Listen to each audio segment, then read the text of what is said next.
Wapendwa, ninaomba msamaha kwa sababu ya hitilafu hizo.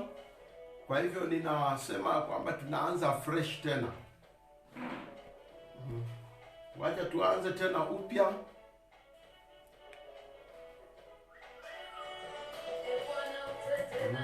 Wanaoteta nami, wanaopigana nami, wanaoteta nami, upigane nao, wanaopigana nami.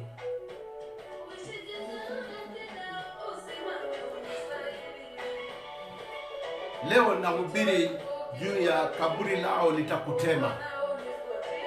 Leo sifundishi bali nahubiri. Naomba msamaha kwa sababu inabidi tuanze tena upya.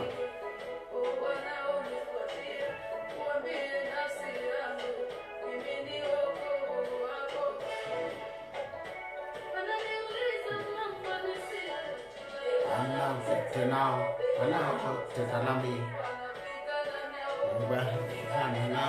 wanaopigana nami, wanaoteta nami, pigane nao, wanaopigana nami. Bwana yuko tayari kupigana nao wanaopigana na wewe. Atateta nao wanaoteta na wewe. Wakati huu pia nataka kutuma risala za rambirambi kwa watu wa kanisa la Mlima wa Moto kule Dar es Salaam kwa kumpoteza Daktari Gertrude ambaye alikuwa mhubiri hero, shujaa wa Injili Tanzania. Nawaombea Mungu awafunge mikanda wakati huu wa majonzi. Daktari alikuwa pia nominated member of parliament kule Tanzania. Aliaga on 20th wakati wa majonzi katika hilo kanisa, lakini Mungu awape nguvu.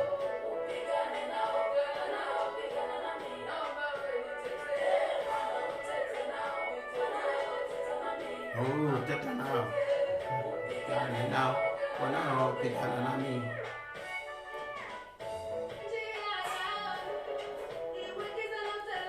Wacha tusikize sasa mahubiri.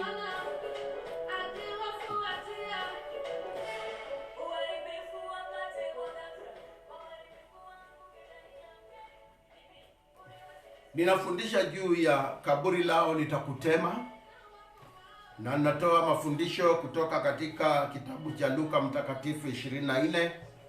Nimesema ni mstari wa kwanza hadi 10, lakini unaweza soma, mimi nasoma mstari wa kwanza hadi wa 7.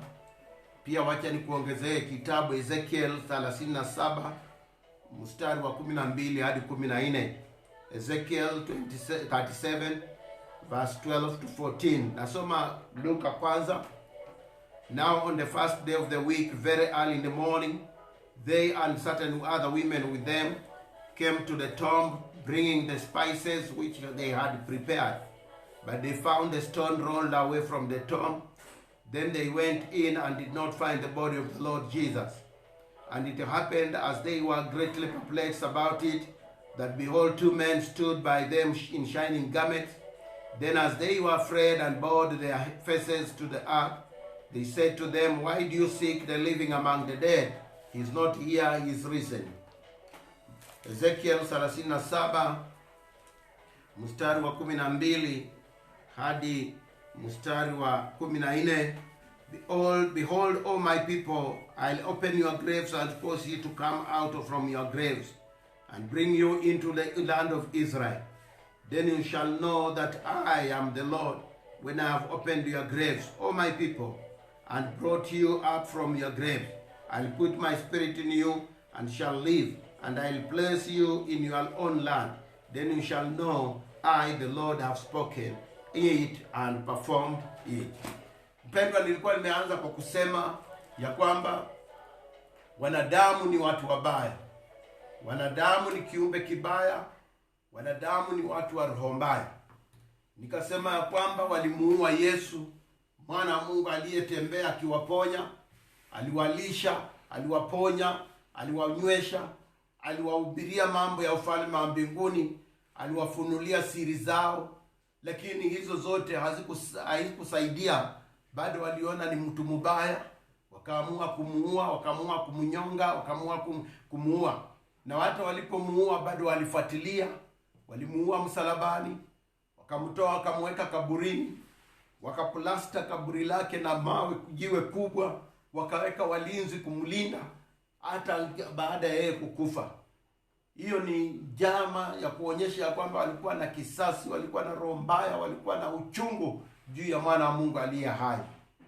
Leo nakwambia kwamba wanadamu pia wanaweza kuwa wamekuzika katika kaburi lao. Wanaweza kuwa wamekuua, wameweza kuwa wameua imani yako, kiasi ya kwamba kila kitu unachofanya huoni kama unapata breakthrough. Kila kitu unachofanya huoni kama unapata mwangaza. Wanaweza kuwa wameua maono yako. Kila kitu ambacho unawazia hakisongi, hakiendelei, hakipati breakthrough. Wanaweza kuwa wameua maendeleo yako. Ukianza hii maendeleo inakushia njiani, ukianza hii inakufia njiani. Kila kitu unachofanya kinakufia njiani. Na wanaweza kuwa wanang'ang'ana na wewe. Mapato yako pia wameua. Nilikuwa nimesema vizuri ya kwamba mapato yako wanaweza kuiua. Unapata mshahara, lakini mshahara inakuishia kwa anasa, kiasi ya kwamba bado unaishi kwa rental house, kiasi ya kwamba bado unabebwa na bodaboda, kiasi ya kwamba huna simba hata nyumbani, huna nyumba nyumbani, kiasi ya kwamba watoto wako wanakula kwa tabu, kiasi ya kwamba mke wako anavaa kwa shida, hata kumpeleka saluni tu peke yake ni ngumu. Yeye ndio mama ule wa kusonga matuta, nywele hizo, huwezi kumpeleka hata saluni. Wanaweza hata wameua mapato yako, kiasi ya kwamba hata kusugua meno asubuhi hujui, hata usugui. Kwako ndio watu wanakunywa strungi tena ambao haina sukari, not because ya kwamba upati pesa, lakini kwa sababu mapato yako yamefungwa, yamepotelea katika ulevi, yamepotelea katika anasa. Wanaweza kukuzika. Watu hawa ni wabaya. Binadamu ni mtu mbaya. Nilisema anaweza kukuzika, anaweza zika umaarufu wako, kiasi ya kwamba hata ukiongea kitu hakuna mtu anasikia. We ni profesa mzima, lakini ukiongea watu hawaweki maanani kwa vitu unaongea. We ni daktari mzima, hawaweki maanani. We ni injinia, hawaweki maanani, kwa sababu walizika umaarufu wako. Wamezika neema yako. Neema iliyokuwa juu yako imezikwa.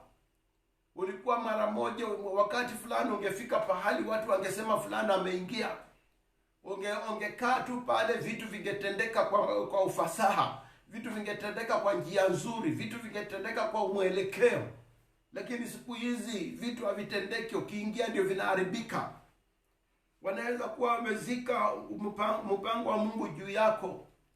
Mungu hakukuumba uwe maskini. Mungu hakukuumba uwe mtu wa tabu. Mungu hakukuumba uwe mtu wa kuhangaika.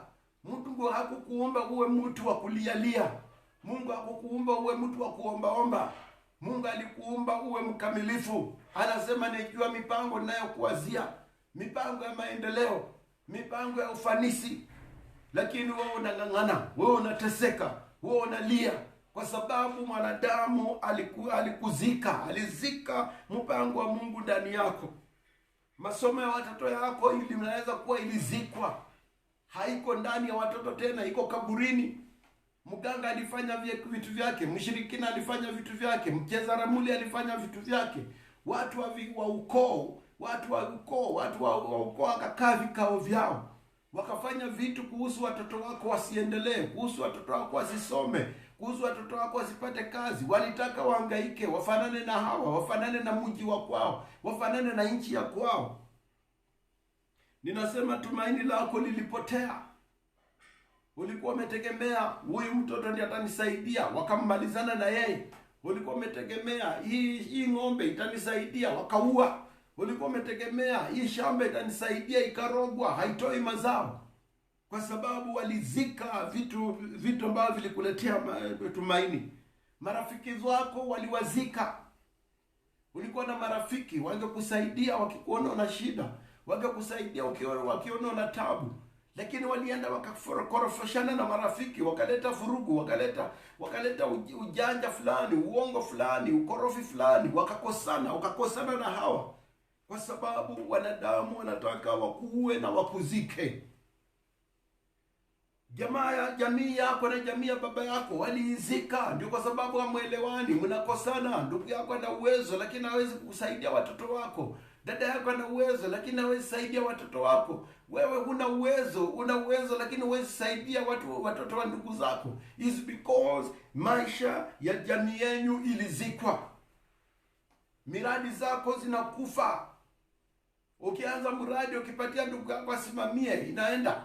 Ukiambia jamii yako isimamie, inaenda. Miradi zinakufa. Walizika Yesu wakifikiria mahubiri ya Yesu imekwisha. Walizika Yesu wakifikiria vitu vya Yesu vinakwisha. Walizika Yesu wakifikiria sasa jina lake linakwisha. Walizika Yesu wakifikiria kila kitu kinaharibika. Lakini nakwambia siku ya tatu yako imefika. Siku ya tatu ikifika, vitu vinabadilika. Siku ya tatu ikifika, vitu vinabadilika. Siku ya tatu Biblia inasema kaburi waliokuweka ndani linaanza kukutema.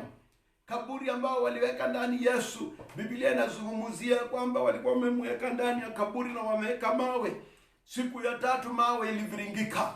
Vitu vyote mawe yote ambayo waliweka juu ya maisha yako, ifinyilie yatima yako, ifinyilie maendeleo yako, ifinyiliwe mipango yako, ifinyilie maono yako, ifinyilie maisha ya watoto wako, inaviringika. Jiwe hilo linaviringika. Nakwambia leo jiwe lako lazima liviringike. Lile jiwe walikuwekea lazima liviringike. Jiwe walioweka kwa mapato yako, jiwe walioweka kwa mshahara wako, jiwe ambao waliweka likakufunga katika ulevi na ufukara na unaanasa, jiwe ambao ile kufunga katika laana zao, jiwe ambao lilifunga maisha yako, lazima liviringike. Na vijiwe likiviringika, hautakuwa kaburi lao tena. Kaburi lako lao linakutema, linafunguka kwa ajili yako kupata upenyezi, linapokea mwangaza mkuu. Kaburi waliokuweka ndani, hilo kaburi linakutema. Ninakwambia kaburi kama walikuweka katika kaburi la ulevi, karibu kaburi la anasa, kaburi la kila aina ambayo ni vifungo hivyo vinakatika, vinafuringika, vinakatika kutoka kaburini. Vifungo hivyo vinakatika. Ni kama walikuweka katika giza lao, wakakuzika ili usione mwanga wa maendeleo, usione mwanga wa biashara, usione mwanga wa masomo ya watoto wako, usione mwanga ya kazi. Na kuambia mwangaza na kumulika leo, mwangaza na kumulika leo, kukutoa katika giza, kukutoa katika hali ambayo walikuweka. Nao walikuroga. Najua walikuroga, lakini urogi wao unakutema na unawarudia. Nao walienda kwa waganga kufanya uchawi juu yako. Uchawi wao unakutema na inawarudia. Walikaa vikao, wazee wa ukoo, wazee wa miji, walikaa vikao kukuzungumzia na kukulaani. Laana zao hazitafunguka, hazitawezekana na wewe. Siku ya tatu yako imefika. Siku ya tatu ikifika, vilivyokufunga vinakuachilia, vilivyokuzika vinakuachilia, vilivyokukatalia vinakutema. Leo ni siku yako ya kutemwa. Leo ni siku yako ya kuachiliwa. Leo ni siku yako ya kuona mwangaza wa Mungu. Leo ni siku yako ya ushuhuda wako kuanza tena. Leo ni siku yako ya baraka zako kufunguka tena. Leo ni siku yako ya kuona utukufu wa Mungu tena. Bwana asifiwe. Ambia Mungu amen. Ambia Mungu amen. Walikaa vikao vyao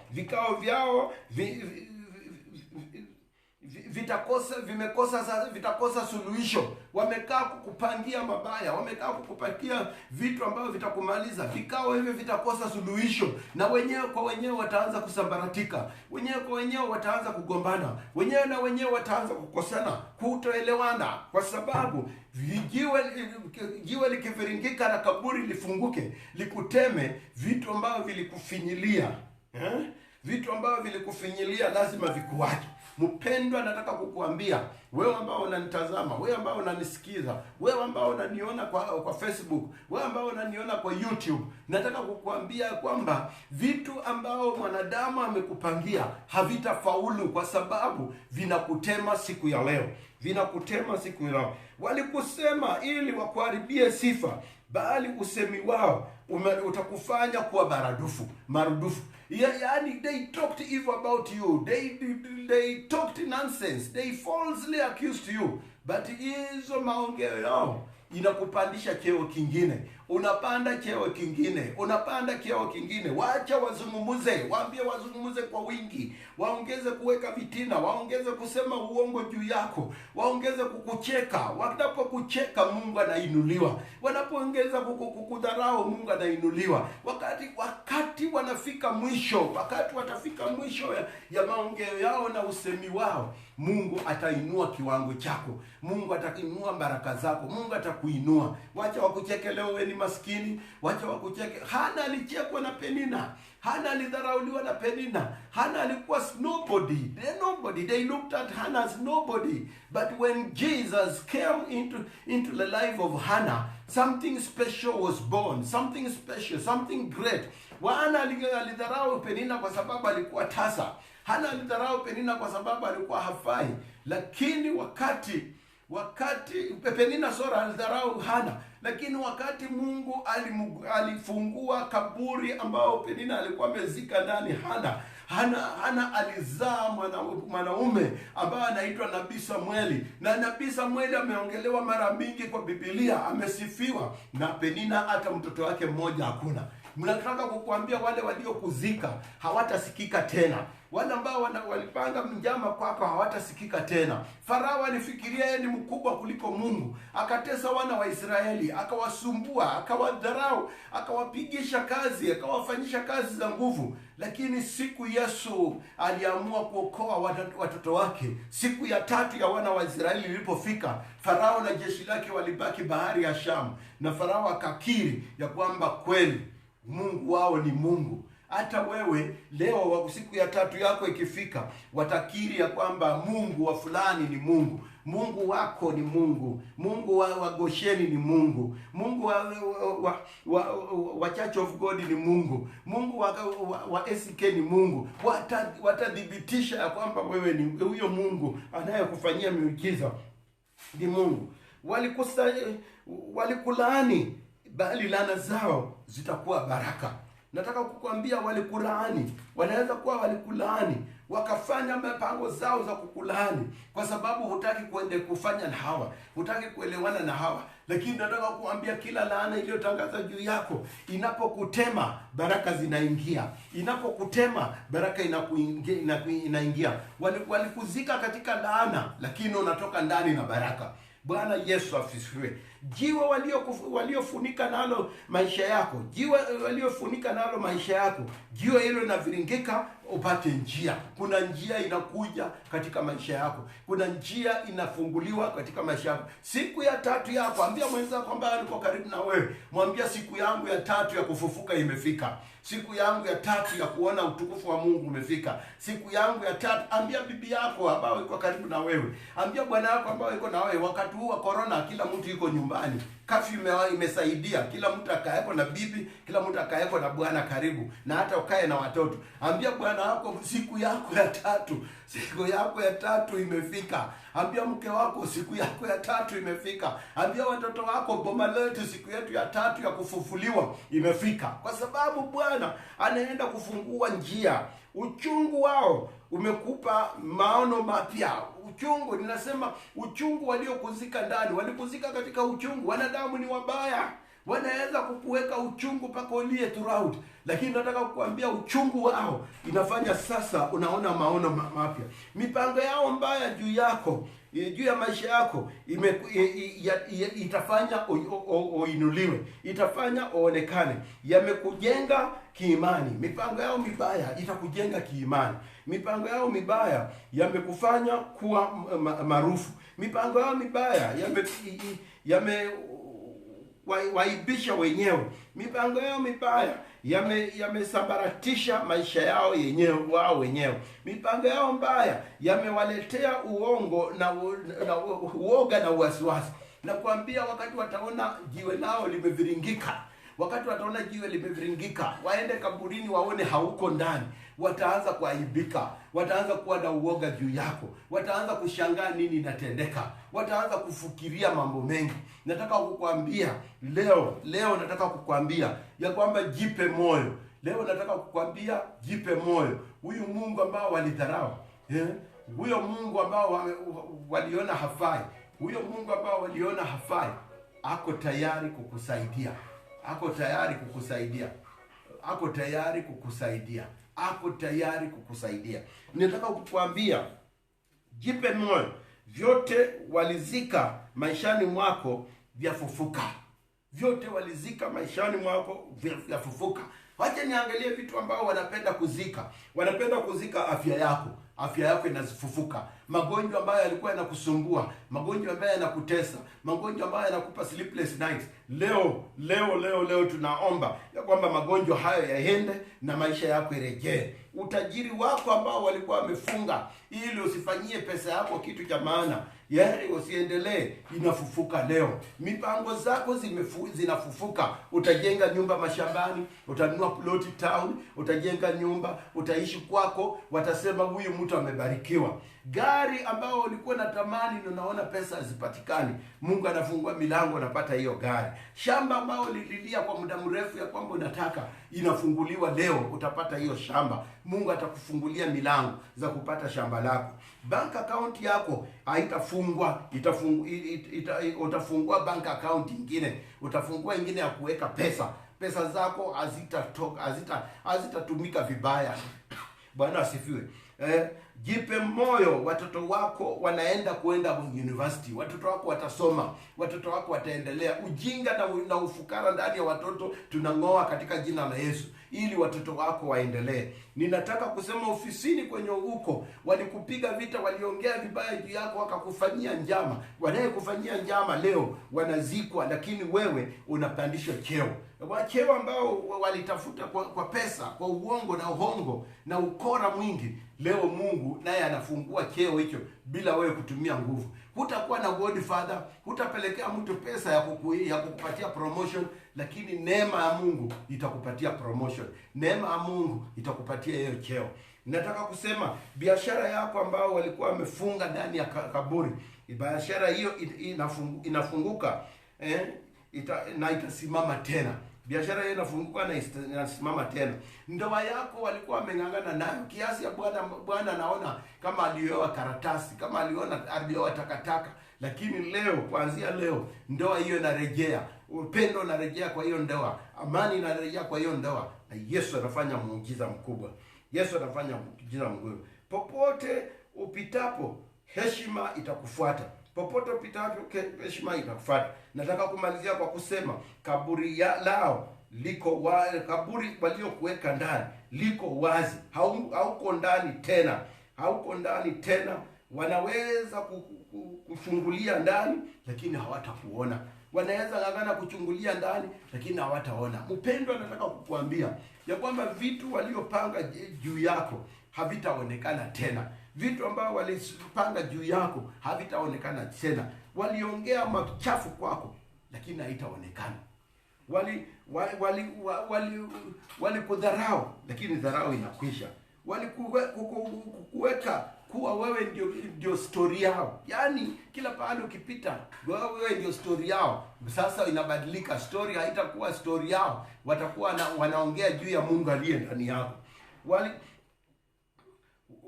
Walikupiga vita kwa kila sehemu, lakini sasa kila sehemu inakutafuta. Walikufanya uonekane kama yatima, lakini sasa utakuwa na baba na mama. Mungu anasema kwa sababu yako katika Ezekiel 36 mstari wa 6 na 7. Kwa sababu yako ninaonea, Mungu anasema nitakuja kukutoa katika kaburi lako. Mpendwa, unatolewa katika kaburi.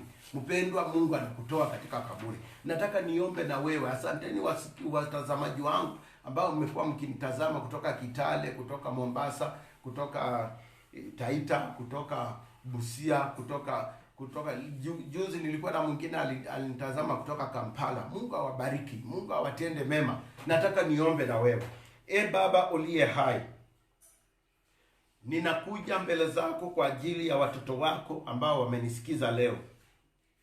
Na waweka mikononi mwako, kwa sababu aliye na uwezo na mamlaka ya maisha yao ni wewe Mungu. Na Baba, wewe ndio uliyesema una mipango mizuri ambao unawazia watoto wako. Mipango ya kuendelea, mipango ya afya nzuri, mipango ya ufanisi. Na wewe ndio uliyesema kwamba kwa njia hii tukuombe nao utafungua milango. Ukasema katika Mathayo 7:7 ukasema, ombeni nanyi mtapewa, bisheni nanyi mtafunguliwa, tafuteni nanyi mtapata. Tunatafuta amani kutoka kwenye kiti chako cha enzi, kwa sababu mwanao alisema yeye ndiye amani na amani yake anatuachia. Tunatafuta baraka kutoka kwako Mungu uliyeumba mbingu na nchi. Tunaomba utupatie afya nzuri. Tunasema ututajirishe katika utajiri wa baraka zako za mbinguni. Tunasema kwamba ukasimamie mipango zote tulizo nazo kwa ajili ya manufaa yetu. Tunaomba Bwana ya kwamba waliotupiga vita, waliotusema, waliotung'ang'ania wakaenda kinyume chetu, Bwana utete nao. Vile wimbo tulipoanza ilisema, teta nao wanaoteta nasi, pigana nao wanaopigana nasi. Bwana, sisi hatuwezi vita, vita ni vyako.